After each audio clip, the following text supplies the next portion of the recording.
Prime Minister Mark Carney joined a summit of European leaders today in Armenia, and he delivered a pointed but veiled statement about the New World Order and America's role in it. Integration is being used as a weapon by some, and the rules are not constraining the hegemons. Now, we have to actively take on the world as it is, not as we wish it to be. We know nostalgia is not a strategy, but we don't think that we're destined to submit to a more transactional, insular, and brutal world. It's my strong personal view that as the international order will be rebuilt, but it will be rebuilt out of Europe. Well, as the U.S. leads the disruption of that world order, Canada is hoping to cushion the blow. Today, Industry Minister Mélanie Joly announced a $1.5 billion relief package for the steel, aluminum, and copper industries hard hit by U.S. tariffs. We know that we can't control the White House. We can't control what's going on south of the border, but we can control what we're doing here at home. And so, in a moment like this, we just don't stand still. We act. Well, according to the Conservatives, today's announcement is an admission that there is no trade deal in sight with the United States. So today is really more broken promises, no deal, and Band-Aid solutions.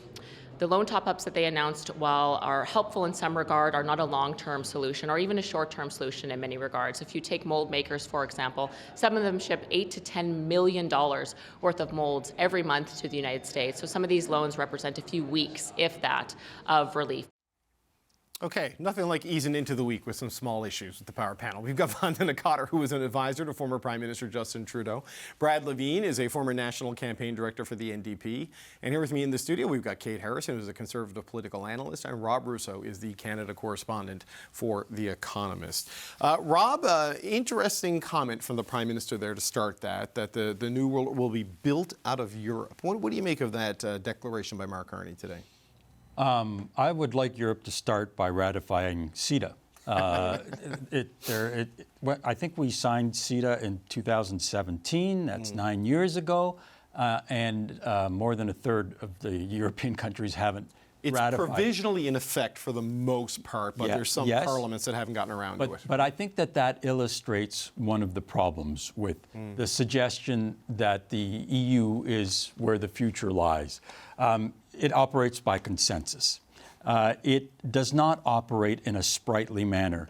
The Prime Minister said he wants to move at speeds never seen before and do things never done before. That's not Europe. Their growth is puny. If there is growth, they are like Canada, unable to defend themselves. And they need to ramp up in a hurry. Some countries, like Germany, are doing that. But in the meantime, they need the backstop of the United States, just like Canada, in the interim, needs the United States as well. Boris Pistorius, 6 weeks ago, the defense minister of Germany, said that the United States remains the indispensable nation to European defense. And I know Trump. And then they pulled 5,000 troops out of Germany. That's right. And I think more worrisome than that is the fact that they're talking about not deploying Tomahawks and hypersonics that were supposed to go into Germany, not to defend Germany, but to defend Ukraine. And so there is much to worry about before we jump into the arms of the Europeans. Right. I mean, Kate, is he talking about, Mark Carney, that is not Rob, about jumping into the arms of the Europeans, or is that a place where multilateralism can exist in a world with the two poles, between China and the United States, and both of them becoming increasingly unreliable, even if they are indispensable nations? Yeah, Eurovision is a great reality TV show. It is not necessarily great foreign policy for Canada.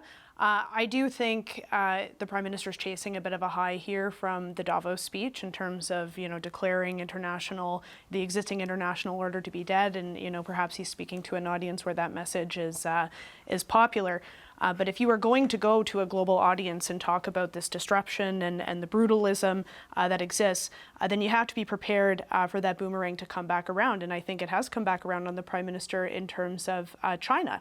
The Chinese envoy just last week said that Canada's would be wise in the eyes of the strategic partnership to start decreasing presence in Taiwan. Don't send your MPs to Taiwan and keep your ships out of the region. Right. So if the Prime Minister is going to make these declarative statements, he should be prepared to answer, okay, are you speaking only about the United States, or how does this foreign policy look and this position look vis-a-vis China and Taiwan, for which the Prime Minister has been silent? Okay, so I'm going to put the studio crew down as skeptical on the message from the Prime Minister today. I mean, what's your sense on it? Because it does seem to be a continuation of the message he laid out in Davos, but it comes at an interesting time with the U.S. embroiled in the Strait of Hormuz and drawing down its military presence in Europe.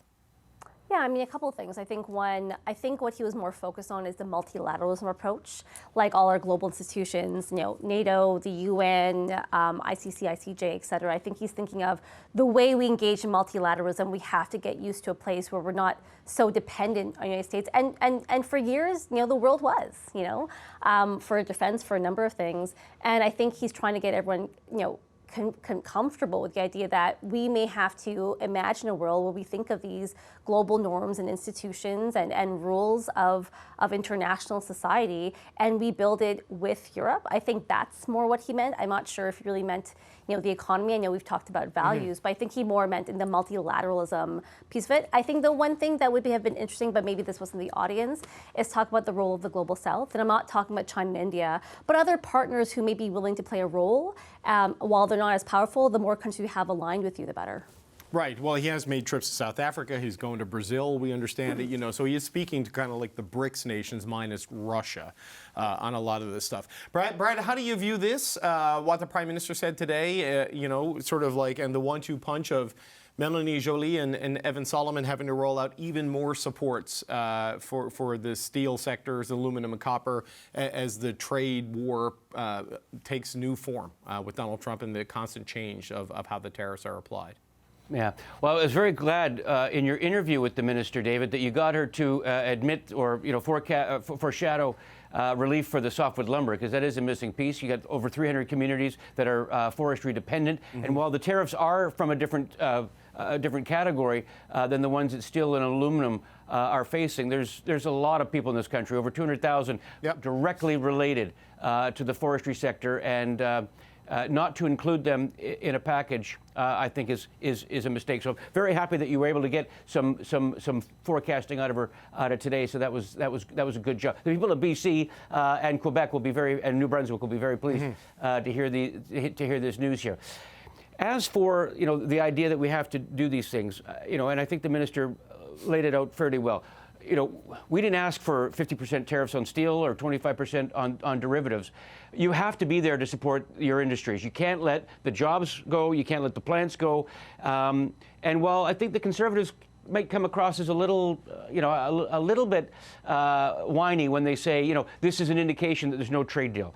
I don't think that anybody, if the Prime Minister or Avi Lewis said that we're going to get a trade deal within the next 6 months, I don't think any Canadian would believe them. I think that right now, and we saw this on the weekend with Mr. Poilievre's, kind of critique of the spring economic update and the deficit. I don't think that there's a Canadian out there who would say this is too much for steel, this is too much for aluminum and the other sectors that have been hard hit. The real question is will this be enough? I mean, the industry leader that you had on before talking about are all the tools in the toolkit, because this 50% tariff is just decimating this industry. Softwood lumber's been going down for a long time. That's more of a structural challenge that we've got with the Americans. But this shock that the steel and aluminum sectors have faced need immediate relief. Is this going to be enough? I'm sure that if it's not, the government's going to hear from the sector and from the workers in these sectors. Okay, because Brad set it up, I was going to get to it in a little bit, but I want to play what Pierre Poilievre, the Conservative leader, said over the weekend, continuing his criticism of Liberal spending, the size of the debt, and its strategy on Canada-U.S. trade. Have a listen to this. Under the Liberal plan, under the Trudeau-Carney Liberals, they will have added $1 trillion to our national credit card.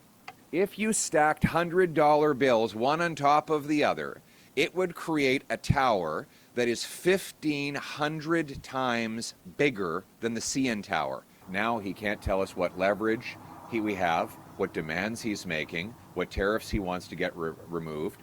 and when and if he will even get a deal at all. Of course, our energy and minerals should be positive leverage in these negotiations. What I want to do is build up a massive strategic reserve of our energy and our minerals and use that as leverage to get tariff-free access to the United States economy, the most lucrative economy anywhere on earth. Okay, Rob, a series of measures there. Just won't say what our leverage is, what the strategy is from Mr. Poilievre. The supports in us today suggests the government sees this persisting for a while. I mean, Mélanie Joly was kind of saying, we've got 3 years of Trump and then we'll see. Just what do you make of what we heard from the government today in terms of the supports they're putting on the table and the criticism there from the opposition that they don't seem to have a strategy? I actually expected more help to be in the economic update last week. I think people are relieved that it's come this week, but I thought, I predicted it was going to be in there. Right. It wasn't. In terms of the criticism, tariff-free access, Jameson Greer has said, that's just not happening. This is not a president who is interested in doing anything but tithing all trading nations for access to the most lucrative market in the world. That doesn't mean that Mr. Poilievre's criticism is without merit. There are other places you can criticize, and the Parliamentary Budget Officer did that today. For instance, the defense spending, the path to 5% of GDP, it remains unspecified. It's going to require spending $159 billion in the year 2035, 2036. It's going to require the doubling of the deficit. It's going to require increasing the debt to GDP ratio by 6.3 percentage points. How is that going to be squared? No, there's a big conversation on the trade-offs to get there, right? That needs to happen, and maybe we'll get an indication of where that's going in the budget, but it wasn't in the spring economic update, right? Yeah, and there's more. Housing starts. The Parliamentary Budget Officer again said, like, they're not specified. We do know, somebody like Mike Moffat has said that we need to build, I think it's 5.8 million houses over 10 years in order to really resolve the affordability and the housing crunch right now. Yeah. Right now, at the latest stats, we're building 236,000 a year. That's less than half of what we need to build. Now, yes, housing prices are coming down in a couple of areas of the country, Toronto and Vancouver. Yep. But in regions outside of those areas, housing prices in many instances have gone up. So there is still a problem with housing, and the government, according to the PBO, isn't giving us the information so that we can assess whether or not they're hitting their targets. Right, but housing is a provincial and municipal responsibility. I know the federal government's helping it, but if a municipality won't do zoning or Doug Ford won't change the zoning rules, I mean, the criticism was on the size of the deficit and on the trade strategy, right? Not the housing policy, but the which Prime is a separate Minister has promised to help. And let's give him a whole new agency. Let's give him his due. Civic literacy is really important on this, Rob. Mayors, councils and provinces have gotten off the hook on this, and everyone puts it on the federal government. And they're the problem. Let's give Carney a little bit of credit in terms of development charges. In Ontario, the reduction of the HST and some other things could lower the cost of an $800,000 bungalow, according to developer friends of mine in Elmont, by $125,000. But that takes the provinces and the municipalities to do it, but this is a prime minister who has made promises on housing, and he needs to provide, the PBO is saying this, with the information so that we can measure whether or not progress is being made. Yeah, go ahead. And if I may, there's the federal commitments on housing, and I think that the feds have selectively chosen their times to say this is the jurisdiction of others, and it's something that we want to take responsibility for. But federal spending ultimately does impact people's affordability, which I think is the point that Mr. Poilievre was trying to make on the weekend. Families are spending $3,400 just in interest payments on the federal debt annually. That's a lot of money. Families aren't spending that. The government is spending that, right? Like, look, it's going to go. Like, it's not like it comes directly out of my pocket. It's going to go up to $81 billion a year. It's going to be more than 2% of GDP. It is going to be a big bite in the budget. But like, families aren't spending it. The government is. Yeah, right? But families are also struggling with high cost of inflation, high cost of food, and with the government spending as recklessly as they are, it's real people that are paying for that and probably asking themselves whether or not they're actually seeing anything demonstrably demonstrably change? Is housing becoming more affordable? Are they able to access the services that they need? Is the cost of living going down? And the answer is an emphatic no. So I think that it is wise for Poilievre, as he did on the weekend, to keep bringing this back to pocketbook challenges that people are facing. You've got the guy in office that's doing the globetrotting and giving Davos 2.0 speeches in Europe, and then you have an opposition leader that is talking about the actual impact of this spending on Canadians and future generations that have to carry that debt. Yeah, look, I take your point on all of that, but it is like the federal government has never raised a development fee anywhere in its history. This is the provinces and the municipalities that do this. And I think we've got to put accountability where it truly belongs, because they didn't do anything. It became a federal problem. And we do federal have a governments housing are forced to minister. get it. We do have a federal Sure, housing I understand. And a brand new agency. And that is about building affordable, below-market housing. It is not about setting zoning fees in municipalities, because that is Doug Ford's job in Ontario and all the other premiers to deal with the creatures of their legislature. So, Vandana, on where things are on the trade side, which is what I was keen on with that, I don't know how you put out, say what your leverage is in advance of this. The other places that signed those deals in the early days with Donald Trump now being hit with tariffs, like Europe, for example, on their automobiles. I mean, what are your thoughts on just what the need for further aid and the reneging on those other deals tells us about just where things are with the U.S.? I mean, that is typical of Donald Trump's administration. I mean, they're always changing the goalposts. They're always reneging on what was originally stated. And that's why it's so hard to get a deal. You know, it's not, and that's not something that the government has hidden. They've been very clear about that, you know, we're happy to be at the table when they're ready. But the issue is, the goals of both Canada and the U.S. are diametrically opposed. Donald Trump wants manufacturing to come back to the United States. He wants cars built in the United States. It is hard to get a deal when someone has these long-stated views, and even his allies don't get better. So, I mean, this is what we're going to have to deal with. So you're going to see announcements like today, like the BDC announcements, like aluminum, steels, and tariffs. But this is going to be for the long haul. Now, we'll see what happens in the midterms. I think the U.S., I've noticed a lot of, whether it's Jameson Greer and others, you know, talking more about trade, that Canada's unfair. And that tells me that perhaps there's a sense of desperation happening, that perhaps they are feeling the pressure. So I think the long game is best. But you never negotiate in public. Right? Right. And I don't think that's going to work I don't think that necessarily changes anything. We know what Canada's leverage is, but I don't think that necessarily changes anything, or it changes the possibility of getting a deal any faster. But, you know, Brad, another $1.5 billion today, more to come from the forestry sector. And I'm not saying they shouldn't necessarily do it and they aren't worthy of it, but it tells you, like, just this change on derivatives, that you were tariffed on just the portion that was steel, now it's on anything with steel in it. It just shows this predatory, arbitrary nature of how the U.S. is going to approach this, what they've done to the Europeans. This is going to be there for the next 3 years, at least in some sectors, it seems. Yeah, it does. So the horizon is not short term here, which is why when we ask ourselves the question, how long will these supports need to be in? Well, they're going to need to be in as long as they need to be in. What's interesting, there's 3 trade deals that Ottawa wants to sign before the end of the deal, before the end of the year, sorry. One is with India, one is with the ASEAN, the Southeast Asian nations, and one is with South America. There's probably 2 things that we're going to be talking about until between now and the end of the calendar year, and that is new trade deals. What do they mean for Canada if we can secure them, and when will they kick in? When will they take effect? And 2 is, in the interim, what are the supports that our industries needs? It's kind of the bookends of what public policy is going to be dominated for when it comes to our manufacturing sector, our exports, and our trading relationships. So we'll see. This is the challenge that the Carney government has is that people are impatient and they're suffering now with high cost of living.